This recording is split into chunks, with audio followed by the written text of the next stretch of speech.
19वीं सदी आते आते भारत के कई राजा ब्रिटिश साम्राज्य का आधिपत्य स्वीकार चुके थे। मुगल बेहद कमजोर पड़ गए थे और अंग्रेजों का अकेले सामना उनके बस से बाहर की बात थी। ब्रिटिश तमाम प्रलोभन देकर भारतीय राजाओं से संधियां कर रहे थे, शांति की बात करते और पूरा का पूरा राज्य हड़प लेते।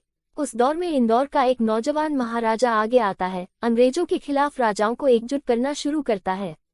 नाम था यशवंतराव होलकर। महाराजा यशवंतराव को अंग्रेजों की चाल खूब समझ आ रही थी।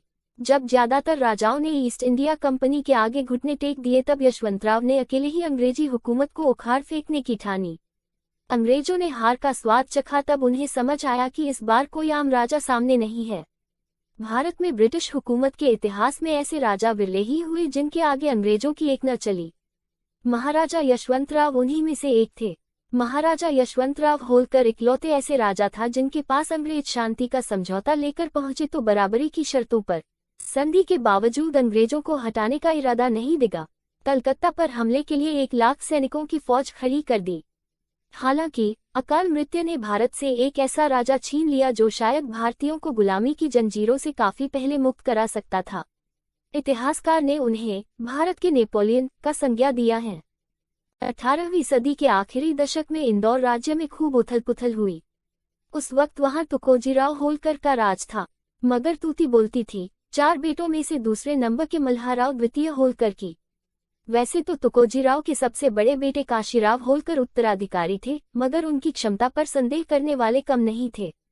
राज्य के भविष्य को ध्यान में रख मल्हाराव ने गद्दी के लिए दावेदारी पेश की। छोटे भाइयों यशवंतराव और विठोजीराव ने समर्थन किया। मल्हाराव की लोकप्रियता बढ़ रही थी। काशीराव ने खतरा भांपकर सिंधिया राजघराने से मदद मांगी। उस वक्त तक होलकर और सिंधिया घराने में बिल्कुल नहीं बनती थी। दौलतराव सिंधिया ने अचानक मल्हाराव की हत्या करवा दी। उनकी गर्भवती पत्नी जीजाबाई और यशवंतराव की बेटी भीमाबाई होलकर को बंदी बना लिया गया। पेशवा बाजीराव द्वितीय के मंत्री नाना फडणवीस ने सिंधिया की इस हरकत का खुलकर विरोध किया तो उन्हें भी जेल में ठूंस दिया गया। यशवंतराव ने नागपुर में राघोजी द्वितीय भोसले के यहाँ शरण ली। सिंधिया को भनक लगी तो उन्होंने राघोजी से यशवंतराव को गिरफ्तार करने को कहा। राघोजी ने वैसा ही किया और 20 फरवरी 1798 को यशवंतराव को उन्हें शरण देने वाले ने ही बंदी बना लिया।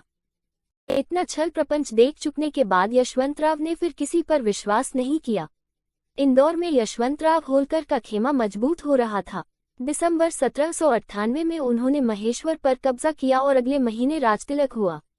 इधर विठोजीराव होलकर ने पेशवाई के लिए अमृतराव पर दांव खेला। विठोजीराव का कहना था कि बाजीराव द्वितीय से कहीं ज्यादा बेहतर पेशवा अमृतराव साबित होंगे।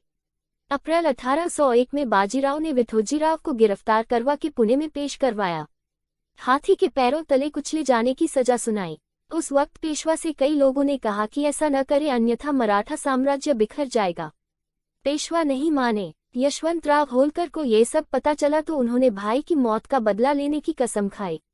बदले की आग में जल रहे यशवंतराव ने सबसे पहले सिंधिया की राजधानी उज्जैन पर हमला बोला। होलकर की सेना ने उज्जैन के सैनिकों में कहर बरपा दिया। उज्जैन के करीब 3000 सैनिक मारे गए। सिंधिया राजघराने की करारी हार हुई। होलकर का अगला निशाना थे पेशवा। मई 1802 में होलकर ने पूना के लिए कूच किया।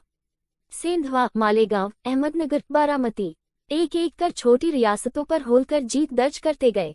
पूना की लड़ाई हुई दीपावली के दिन। हडपसर में सिंधिया और पेशवा की सेना एक तरफ थी और यशवंतराव होलकर की सेना दूसरी तरफ। होलकर ने सेना को आदेश दिया कि जब तक दुश्मन 25 गोले न दाग ले तब तक आक्रमण न किया जाए। 25 गोले दागे जाते ही हमले का इशारा हुआ। सिंधिया और पेशवा की संयुक्त सेना भी होलकर की चतुराई के आगे नहीं टिक पाई। पेशवा को पता चला तो वे पूना से भाग गए। अंग्रेजों को पेशवा की मदद करना रणनीतिक रूप से सही लगा, क्योंकि यशवंतराव का अगला निशाना या तो ईस्ट इंडिया कंपनी के कब्जे वाले इलाके होते या उसके सहयोगी हैदराबाद के निजाम। दिसंबर 1802 में पेशवा ने अंग्रेजों से संधि कर ली, मगर पूना पर तो होलकर का राज था। यशवंतराव ने अमृतराव को पेशवा नियुक्त किया। अंग्रेजों ने मई 1803 में बाजीराव द्वितीय फिर पेशवा बनाया, मगर जल्द ही बाजीराव समझ गए कि अब वे नाम के पेशवा रह गए हैं। अगस्त 1803 में अमृतराव ने पेशवाई पर दावा छोड़ दिया। वे 7 लाख रुपए सालाना पेंशन और बांदा में जागीर मिलने पर अंग्रेजों से मिलकर रहने को राजी हो गए। पेशवा बाजीराव द्वितीय के साथ जो हुआ, अंग्रेज वैसा ही बाकी राज्यों में भी कर चुके थे। यशवंतराव होलकर उनकी यह चाल समझते थे। उन्होंने अंग्रेजों के खिलाफ एकजुट होकर लड़ने के लिए कई राजाओं को लिखा, लेकिन ज्यादातर राजा पहले ही अंग्रेजों के साथ संधि कर चुके थे। अप्रैल 1804 में अंग्रेज जनरल जॉर्ज वेलेस्ली के हाथ यशवंतराव का ऐसा ही एक पत्र लग गया। वेलेस्ली ने युद्ध की रणभेरी बजाने में देर नहीं की, मगर जल्द ही समझ गए कि यशवंतराव होलकर से मुकाबला आसान नहीं। जून 1804 से लेकर सितंबर 1804 के बीच होलकर ने अंग्रेजों के खिलाफ कई लड़ाइयां जीती। अक्टूबर 1804 में होलकर ने दिल्ली की तरफ कदम बढ़ाए। दिल्ली में मुगल बादशाह शाह आलम द्वितीय का शासन था, जिन्हें अंग्रेजों ने मराठाओं की तरह पनगू कर दिया था। अंग्रेजी सेना की मदद को शाह आलम ने सेना भेजी तो यशवंतराव ने युद्ध टाल दिया, लेकिन उनकी बहादुरी देख मुगल बादशाह ने यशवंतराव को महाराजाधिराज राजेश्वर अलीजा बहादुर की उपाधि प्रदान की। यशवंतराव की सेना अब राजस्थान की ओर बढ़ी। दीव में मेजर फ्रेजर की सेना को हराया और भरतपुर के जाट राजा रणजीत सिंह ने खुले हाथों से यशवंतराव का स्वागत किया। यशवंतराव होलकर और रणजीत सिंह ने हाथ मिलाया और अंग्रेजों से मुकाबले की तैयारी में जुट गए। अगले 1.5 महीने तक ऐसी लड़ाई होनी थी जिसकी तुलना कवियों ने महाभारत के युद्ध से की है। जनवरी 1805 में अंग्रेजों ने हमला किया, मगर इधर से मुंहतोड़ जवाब मिला। 4 बार अंग्रेजों ने कोशिश की, मगर होलकर और सिंह की सेना ने उन्हें खदेड़ दिया। हालांकि अप्रैल 1805 में रणजीत सिंह ने अंग्रेजों की पेशकश मान ली। नतीजा लंदन में बैठी ब्रिटिश हुकूमत समझ रही थी कि महाराजा यशवंतराव होलकर को रोकना उनके लिए खासा मुश्किल है। ऐसे में लॉर्ड वेलेस्ली की जगह लॉर्ड कॉर्नवालिस को गवर्नर जनरल बनाकर भेजा गया। उन्होंने आते ही मिलिट्री कमांडर लॉर्ड लेक को लिखा कि यशवंतराव होलकर की सारी रियासत उन्हें वापस कर दी जाए और वह शांति स्थापित करने को तैयार हैं। ये पहला और शायद इकलौता मौका था जब अंग्रेज किसी भारतीय राजा के पास बराबरी की शर्तें लेकर संधि करने पहुंचे थे। फिर भी यशवंतराव ने अंग्रेजों से संधि करने से इनकार कर दिया।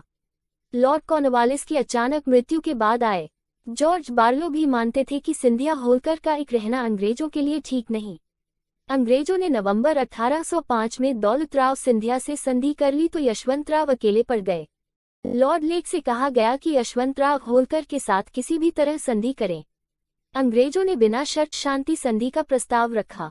महाराजा यशवंतराव ने पाया कि बाकी राजा उनके साथ जुड़ने को तैयार नहीं हैं, तो उन्होंने संधि पर हामी भर दी।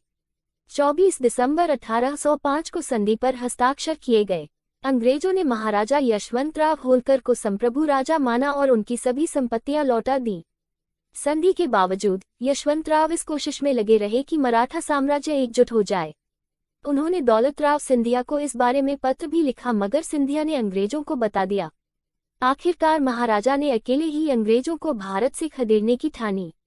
वह खुद भानपुरा में रहकर तोपें तैयार करने में जुट गए। दिन रात काम चल रहा था। कलकत्ता कूच करने को 200 से ज्यादा तोपें और 1 लाख सैनिक तैयार थे, मगर काम के दबाव और भतीजों की अकस्मात मौत ने महाराजा यशवंतराव होलकर को गहरी चोट दी। 27 अक्टूबर 1811 को उनकी अचानक मृत्यु हो गई। उस वक्त उनकी आयु सिर्फ 35 साल थी।